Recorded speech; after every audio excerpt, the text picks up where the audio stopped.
네, 이번 시간에는 근본 원인을 찾기 위한 핵심이 되는 부분을 이야기하려 합니다.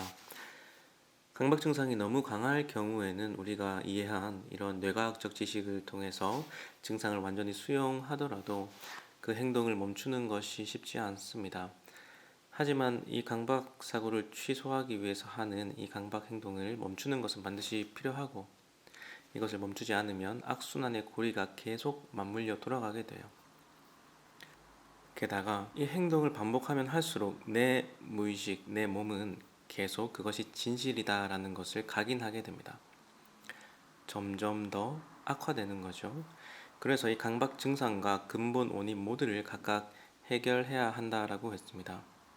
강박 행동을 멈추는 것이 강박 증상 자체를 멈추게 하기 위한 가장 우선시 되어야 하는 첫걸음이자 첫 번째 목표라고 생각하시면 돼요. 이를 해결하기 위해서 우리는 문제의 핵심이 담겨 있는 아나피질에서의 자극을 바꿔줄 필요가 있습니다. 이 부분에 대한 방법론이 문제 해결을 위한 실마리가 되는 경우가 많았어요. 겉으로 보기에는 기어 변속 장치인 꼬리핵에 문제가 생긴 것으로 보이지만, 사실은 그 꼬리핵에서 다음 행동으로 넘어가는 것을 판단하도록 정보를 제공하는 아나피질에서 문제가 생긴 것을 알 수 있기 때문입니다. 단순히 뇌과학적 지식을 알더라도 쉽게 멈추기 힘든 이유는 생각에 감정이 더해지기 때문이에요. 우리는 오류를 감지하기 위해서 생각과 감정을 결합하는 형태의 시스템을 갖추고 있습니다. 생각과 사고가 정보라면 감정은 에너지와 같아요. 마치 생각이 바늘이라면 감정은 실입니다. 그래서 이 두 가지가 함께 가야 되는 거예요. 이 두 가지가 모두 있어야만 정확한 판단을 할 수 있다는 것이 핵심입니다. 그렇기 때문에 이 둘의 연결성이 중요한 것이죠.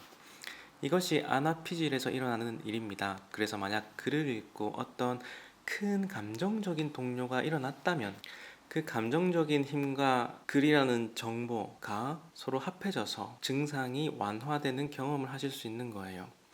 아나피질에서는 실수를 감지하고 옳고 그름을 판단해서 접근할지 회피할지를 결정합니다.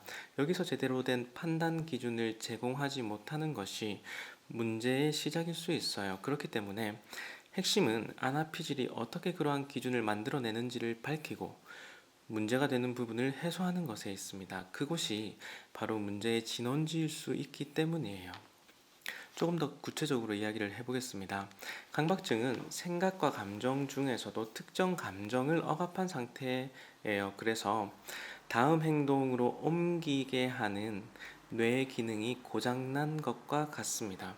즉, 감정에 구멍이 생긴 것이죠. 바늘과 함께 가야 할 실이 없는 거예요. 우리는 생각과 함께 감정이 있어야만 올바르게 판단할 수 있어요. 하지만 그중 감정이 없기 때문에, 사용되어지지 못하기 때문에 꼬리액이 제대로 된 판단을 하지 못하는 겁니다. 그래서 기어 전환이 일어나지 않게 되고 같은 행동을 반복하게 되는 거예요. 강박 증상에서 느끼는 것은 공포와 불안, 두려움과 같은 대상 회전에서의 본능 수준의 감정적 반응이라고 했어요. 그 반응이 너무나 강력하기 때문에 강박 증상만이 중요한 상태가 되어버립니다. 일반적이라면 올바른 감정을 통해 분별하고 다음 행동으로 넘어가야 하지만, 이러한 강력한 어떤 본능 수준의 감정적인 부분 때문에 그 분별하게 하는 올바른 감정이 억압되는 거예요. 분별력과 중요성을 만드는 세부적인 감정들은 숨겨진 상태예요. 우리가 일상생활을 하기 위해서는 꼭 필요한 것이 이러한 세부적인 감정들입니다. 반대로 공포는 너무나 강력한 본능적인 감정이기 때문에 아나피질에서의 느껴야 될 어떤 감정적인 부분은 완전히 제압당하는 거죠. 그래서 다음 행동으로 넘어가지 못하는 겁니다. 실제로 강박 증상을 겪는 내담자분들의 경우 감정을 떠올리지 못하는 경우를 굉장히 많이 봤어요. 그 감정조차 논리적으로 판단하려고 하고 생각해서 억누르려고 합니다. 느끼기를 거부하거나 어떤 경우는 감정 대신 신체적 증상으로 표현되기까지 해요. 분명히 감정을 억압해야만 했던 이유가 있을 거예요. 감정보다는 생각으로만 판단하게 된 이유입니다. 우리는 왜 감정을 억압해야 했는지를 그래서 밝혀야 해요. 그 억압한 감정을 느끼게 되는 것이 그토록 두려운 상황이 되어버린 이유이기도 합니다.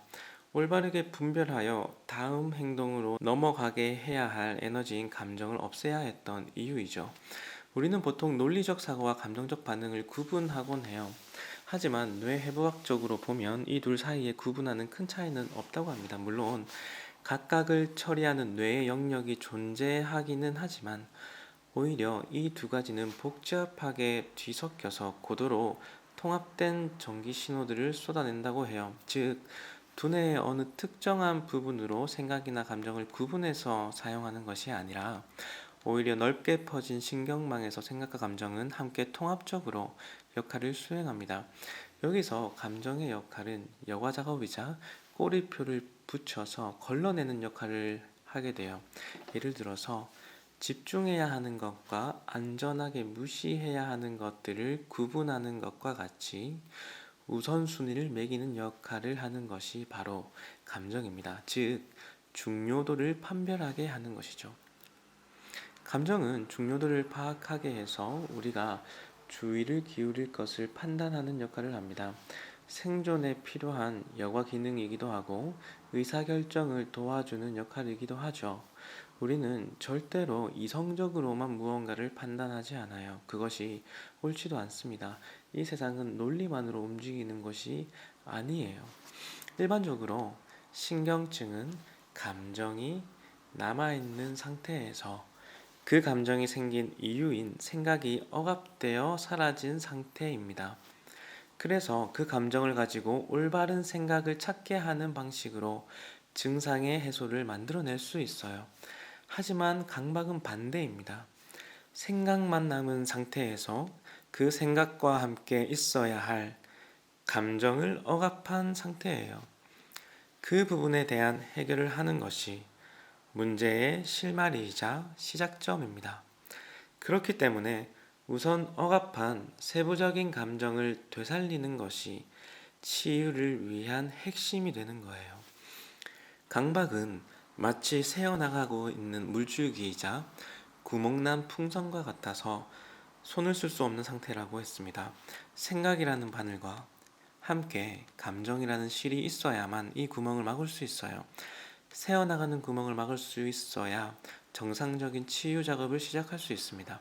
숨겨진 감정을 드러내서 보수 작업을 하고 나서야 증상의 개선이 일어난다는 거죠.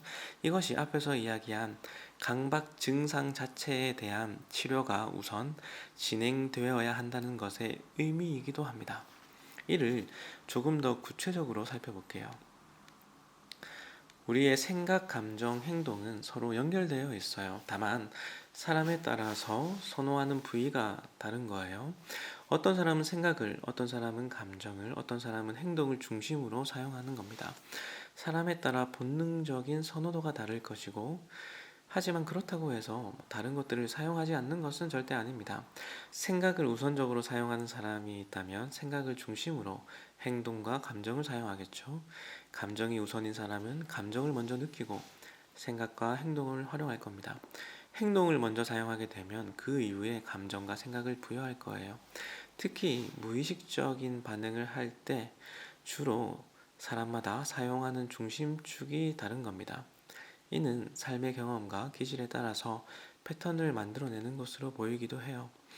여기서 강박증은 감정이라는 연결고리가 끊어진 상태입니다.